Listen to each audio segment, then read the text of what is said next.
kalaupun mau tangkap misalnya Bapak berkomunikasi dengan pimpinan partai, kita berharap Ahmad Syaroni, anggota DPR RI, mengatakan, memperingatkan KPK, kalau mau menangkap koruptor, harus komunikasi terlebih dahulu ke ketua partai. Mantap Pak Saroni, kalian buat sendiri aturan-aturan.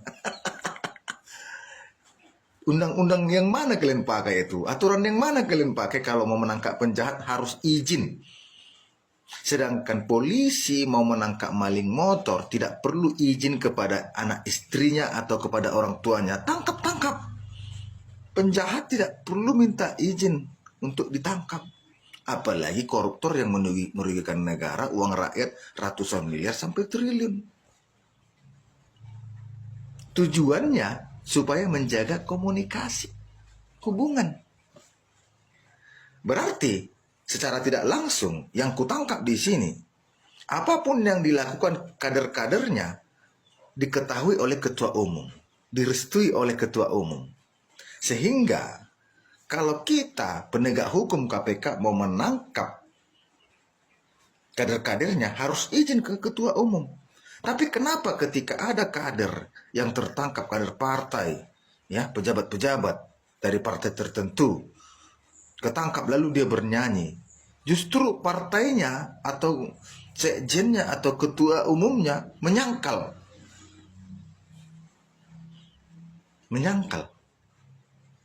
Jadi disinilah kita mengetahui kenapa tidak kunjung disahkan undang-undang perampasan aset koruptor. Karena beginilah, Pak Saroni sendiri, Bang Saroni sendiri menghimbau KPK kalau ingin menangkap harus komunikasi terlebih dahulu kepada ketua umum. Artinya apa? Negosiasi gitu kepada ketua umum. Penegak hukum bernegosiasi kepada orang untuk menangkap seseorang. Negosiasi gitu.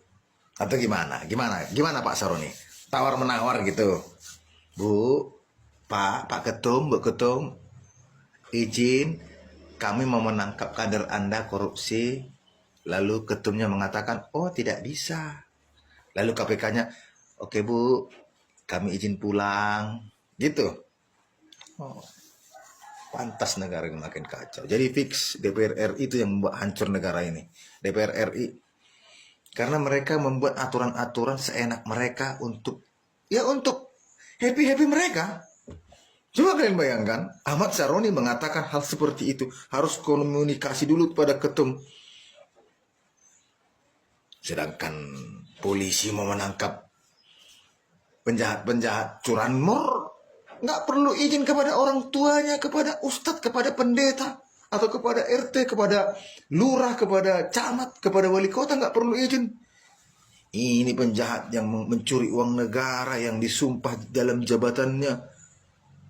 Harus izin ke ketua partai. Emang siapa kali ketua partai itu? Apa kontribusinya kepada negara ini? Pak Saroni, Bang Saroni, apa kontribusi ketua partai ke negara ini? Tidak ada.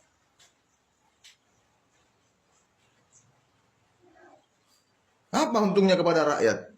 Manfaat ketua partai kepada rakyat apa? Nggak ada.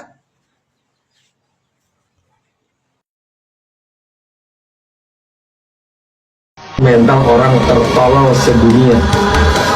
Catat tuh, orang yang cuma mental bilang bubarin DPR itu memang orang tolol sedunia. Dengerin baik-baik Bang Sahroni. Lu dulu bocah kampung, tukang semir sepatu, jadi sopir, ojek payung, ngais duit recehan.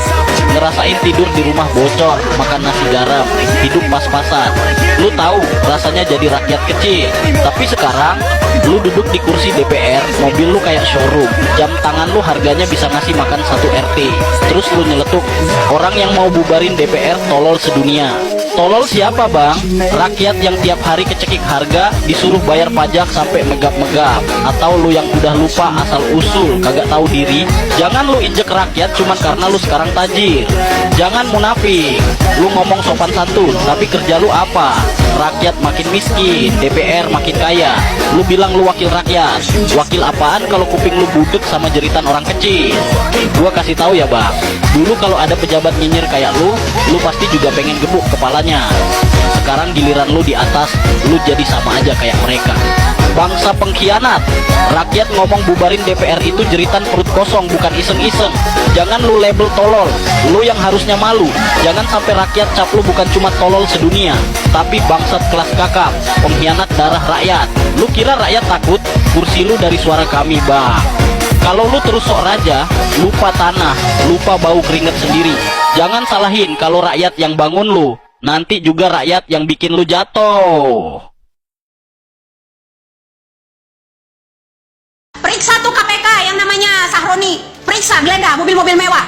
Masalah Pertamina kemarin, diam aja, nggak ada yang kutip-kutip tentang Sahroni ini.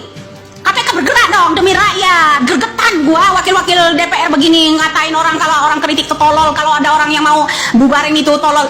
Kebijakan-kebijakan yang kalian buat itu tidak berpihak kepada rakyat.